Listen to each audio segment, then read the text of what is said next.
Boa noite, meus irmãos. Que a paz de Jesus possa envolver os nossos pensamentos, os nossos corações nesse instante em que iremos dar início à nossa reunião de tratamento espiritual. E para harmonizar o nosso ambiente, vamos convidar a nossa irmã Jussara para fazer a leitura da nossa página. E logo em seguida faremos a nossa prece. Do livro Antologia Mediúnica do Natal, por Emmanuel, psicografia de Francisco Cândido Xavier, página cujo título é Meditando o Natal. Na exaltação do Natal do Senhor, acalentemos nossa fé em Jesus, sem nos esquecermos da fé que Jesus deposita em nós. Não desceria o Senhor da comunhão com os anjos sem positiva confiança nos homens. É por isso que da manjedoura de simplicidade e alegria, a cruz da renunciação das criaturas, convida pescadores humildes ao seu ministério salvador e transforma-os em advogados da redenção humana. Vai ao encontro de Madalena, possuída pelos adversários do bem, e converte-a em mensageira de luz. Chama Zaqueu, mergulhado no conforto da posse material, e faz dele o administrador consciente e justo. Não conhece qualquer desânimo ante a negação de Pedro, e nele edifica o apóstolo fiel que lhe defenderia o evangelho até o martírio e a crucificação. Não se agasta com as dúvidas de Tomé e eleva-o à condição de missionário valoroso que lhe sustenta a causa até o sacrifício. Não se sente ofendido aos golpes da incompreensão de Saulo, o perseguidor, e visita-o às portas de Damasco, investindo-o na posição de emissário de sua graça, coroado de claridades eternas. A fé e o otimismo do Cristo começaram na descida à estrebaria singela e continuam até hoje, amparando-nos e redimindo-nos dia a dia. Assinalando assim os júbilos do Natal, recordemos a confiança do Mestre e afeiçoemo-nos à sua obra de amor e luz, tomando por marco de partida a nossa própria existência. O Senhor nos conclama a tarefa que o Evangelho nos assinala. Nos primeiros 3 séculos de cristianismo, os discípulos que lhe ouviram a celeste revelação levantaram-se e serviram-no com sangue e sofrimento, aflição e lágrimas. Que nós outros estejamos agora dispostos a consagrar-lhe igualmente as nossas vidas, considerando o crédito moral que a atitude dele para conosco significa. Aprendamos, trabalhemos e sirvamos até que um dia, qual aconteceu ao velho Simeão da Boa Nova, possamos exclamar ante a presença divina: agora, Senhor, despede em paz o teu servo, segundo a tua palavra, porque em verdade meus olhos já viram a salvação. Que nesse instante, envolvidos pela lição que a página nos trouxe, vamos fechar os nossos olhos e fazer a nossa prece. Jesus, amigo querido, aqui estamos, Senhor.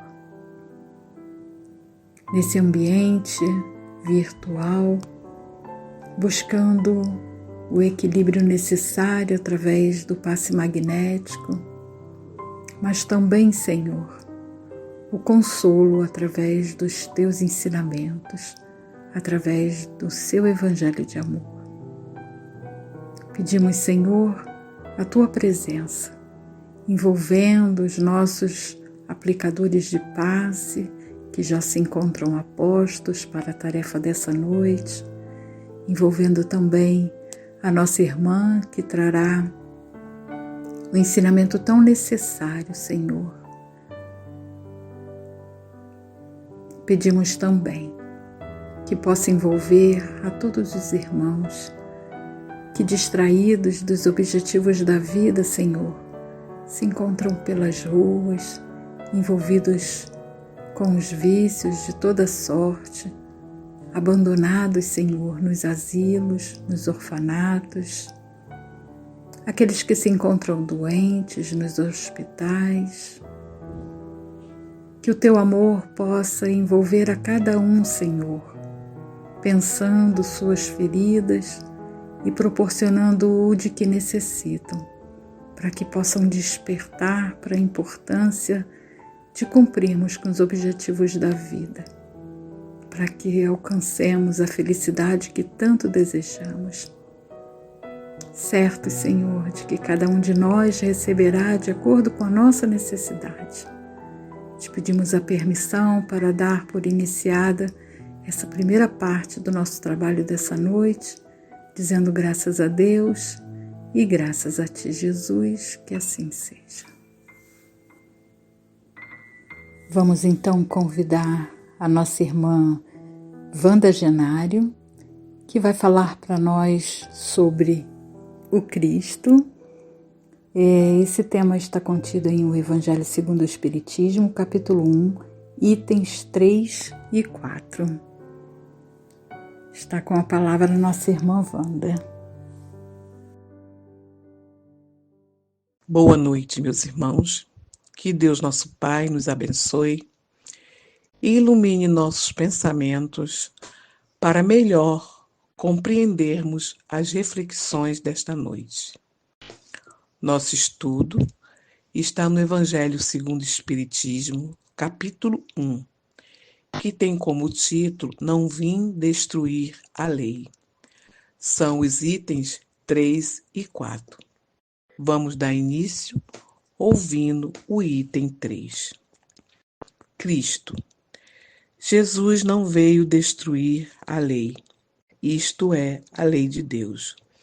Veio cumpri-la, ou seja, desenvolvê-la, dar-lhe seu verdadeiro sentido e adequá-la ao grau de adiantamento do homem. É por isso que se encontra nessa lei o princípio dos deveres, para com Deus e para com o próximo, que é a base de sua doutrina. Quanto às leis de Moisés, propriamente ditas, ao contrário, ele as modificou profundamente, tanto em relação ao conteúdo quanto à forma. Combateu constantemente o abuso das práticas exteriores e as falsas interpretações, e não podia tê-las reformado mais radicalmente, senão reduzindo-as a estas palavras: amar a Deus acima de todas as coisas e ao próximo como a si mesmo, dizendo: está aí toda a lei e os profetas. Por essas palavras, o céu e a terra não passarão, sem que tudo seja cumprido, até o último jota. Jesus quis dizer que era preciso que a lei de Deus fosse cumprida, isto é, fosse praticada em toda a terra, em toda sua pureza, com todos os seus desenvolvimentos e todas as suas consequências. Pois de que serviria ter estabelecido essa lei se ela devia manter o privilégio de alguns homens, ou mesmo de um só povo, sendo todos os homens filhos de Deus, são, sem distinção, objeto da mesma solicitude.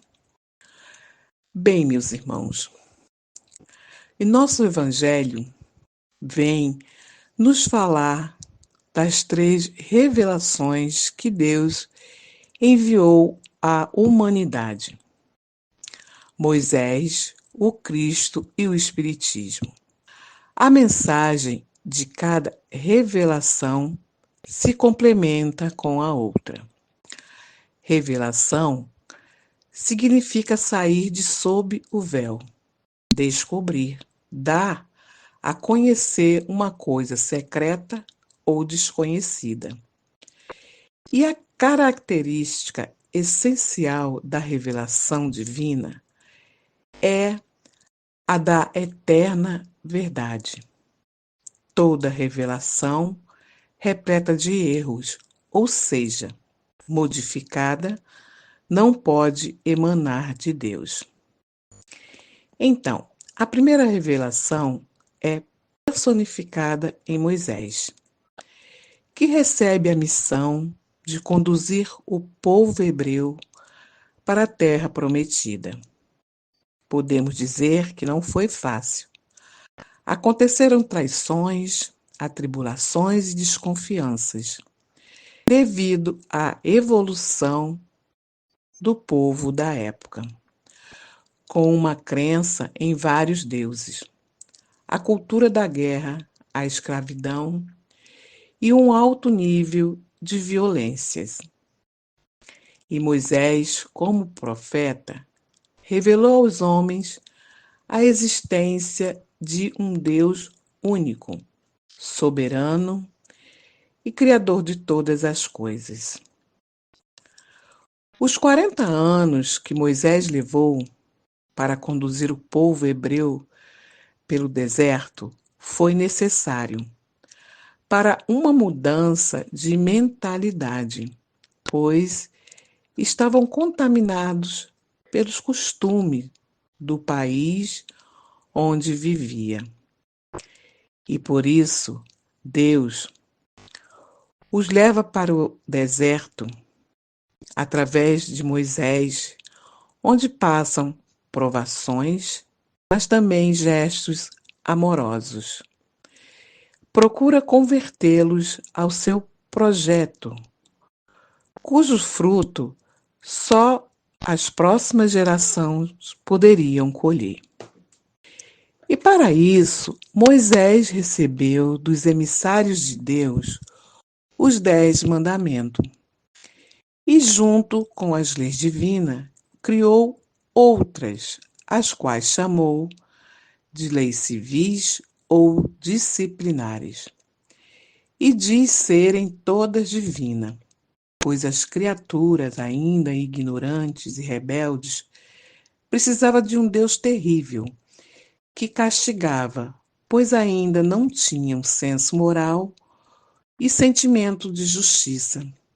Eram consideradas crianças espirituais.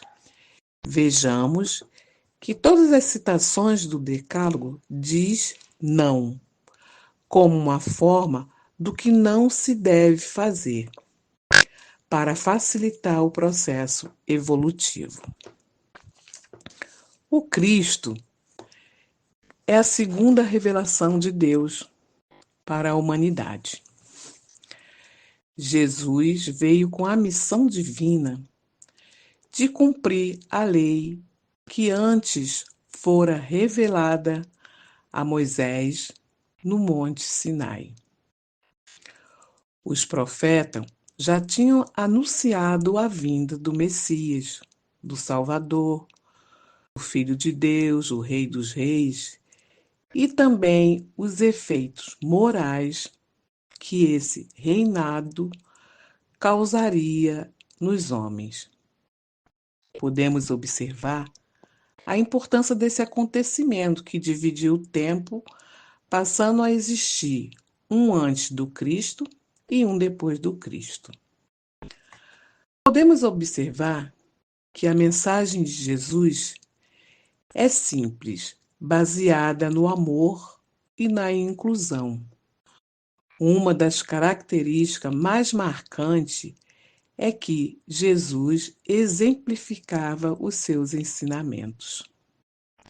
E assim, Jesus começa a afirmar sua mensagem entre os mais humildes, onde havia necessidade de consolo e de cuidados, mas também onde a fé tinha melhores condições de nascer e crescer. Pois essas almas, sendo humildes, livre de paixões materiais exagerada e de orgulho humano descontrolado. Apesar de Jesus ter como foco o povo hebreu, ele não exclui ninguém, pois também se sentou com o rico que é igualmente doente da alma, que não sabe cuidar das suas responsabilidades diante da abundância que receberam. Mas, mesmo assim, Jesus não conseguiu alcançar a todos, pois muitos se fecharam na ignorância espiritual, na sua arrogância intelectual e no entendimento materialista de suas vidas, fruto do orgulho e do egoísmo. A crença em um Deus soberanamente justo e bom era uma novidade, e sua mensagem não alcançou o inconsciente dos judeus fariseus. Ainda que eles esperassem o Messias prometido, não aceitaram aquele carpinteiro, que andava entre os pobres e os excluídos da sociedade da época, que afirmava que todos eram iguais diante de Deus. E os fariseus não conseguiram se humilhar para receber Jesus. Não conseguiram entender que a mensagem de Jesus não ia modificar as leis de Moisés, de que eram seguidores fiéis, e nem a lei dos profetas, aos quais seguia, mas sim acrescentar um novo entendimento às leis que eles já conheciam. Jesus se referia a um Deus único, que não tinha povo privilegiado, mas um Pai, que estende sua proteção a todos seus filhos. Também afirmava que não havia um Deus que recompensava e punia só pelos bens da terra, que havia um só Deus para todos os homens, independente de seu conhecimento e credo, e que a verdadeira pátria não é nesse mundo, mas um reino celestial, onde os humildes de coração serão elevados e os orgulhosos serão humilhados. Dizia também que devemos entender o reino dos céus como um estado da alma, um sentimento de plenitude, que não é um lugar restrito no plano físico ou espiritual, e está ao alcance de todos que o desejem e se esforcem para obter. No livro Vinha de Luz, na lição 176, Emmanuel nos esclarece que a edificação do reino divino é obra de aprimoramento, de ordem, esforço e aplicação aos desígnios do Mestre, com bases no trabalho metódico e na harmonia necessária. Não te prendas excessivamente às dificuldades do dia de ontem, nem te inquietes pelas prováveis obstáculos de amanhã. Vive e age bem no dia de hoje. Equilibra-te e vencerás. Como sempre acontece, as novas ideias são primeiro desacreditadas, depois tida como ameaça e depois como inegável, se são verdadeiras. Jesus aceitou ser chamado de mestre. Ensinou a boa nova com parábolas, uma forma de ser compreendido pelo povo. Dedicou-se à sua missão de esclarecimento, assistência, orientação e amparo. Revelou-se como guia e modelo da humanidade.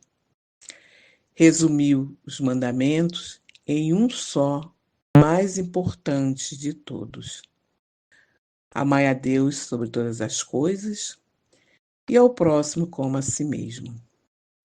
Jesus nos ensinou o significado do profundo do amor e viveu o amor em sua plenitude, mostrando o que devemos fazer ao próximo e, ao executarmos, realizar como se estivesse fazendo a nós. No livro Em Torno do Mestre, o autor Vinícius nos diz, na lição Caminho, Verdade, a Vida: para tornar-se como se tornou o caminho, a verdade e a vida, Jesus realizou no cenário terreno, aos olhos da humanidade, a trajetória que o homem há de realizar na conquista gloriosa dos seus destinos. Bendito seja o Filho de Deus, que para salvar o mundo não mediu sacrifícios. Baixou-se lá do alto, nivelando-se aos cá de baixo. E mesmo na baixeza humana, tomou o derradeiro plano, nascendo em um estábulo e morrendo na cruz.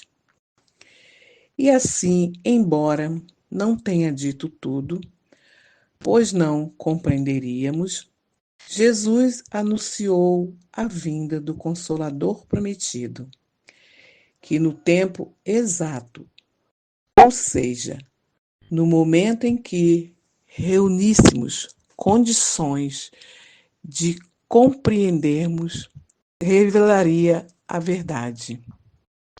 A terceira revelação é o Espiritismo, que precisava da ciência para desenvolver as novas ideias.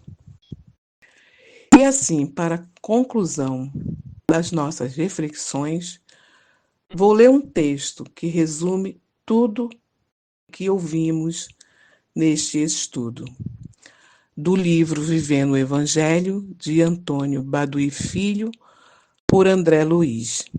Diz assim: Deus fala às criaturas de acordo com as necessidades e o entendimento de cada época.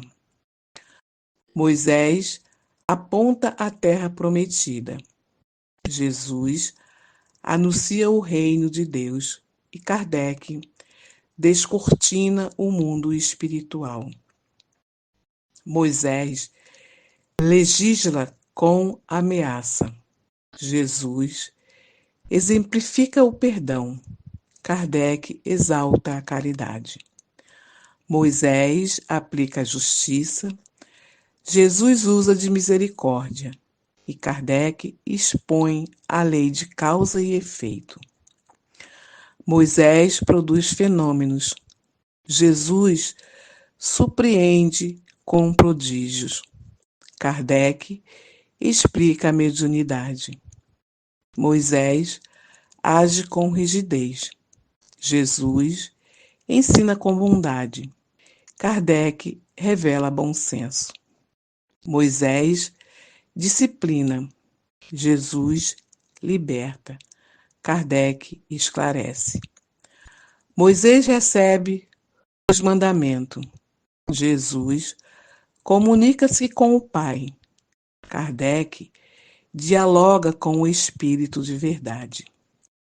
O Espiritismo é o consolador prometido pelo Cristo para dar continuidade ao plano divino de conhecimento espiritual. Moisés, a lei, Jesus, o amor, Kardec, a razão. E assim, meus irmãos, chegamos ao final de nossas reflexões. Que o Mestre Jesus esteja em todos os corações, não só nesta data, em que a humanidade comemora seu nascimento. Que possamos compreender a importância dos seus ensinamentos para a nossa vida terrena, nos preparando para a verdadeira vida que é a do Espírito. Muita paz a todos.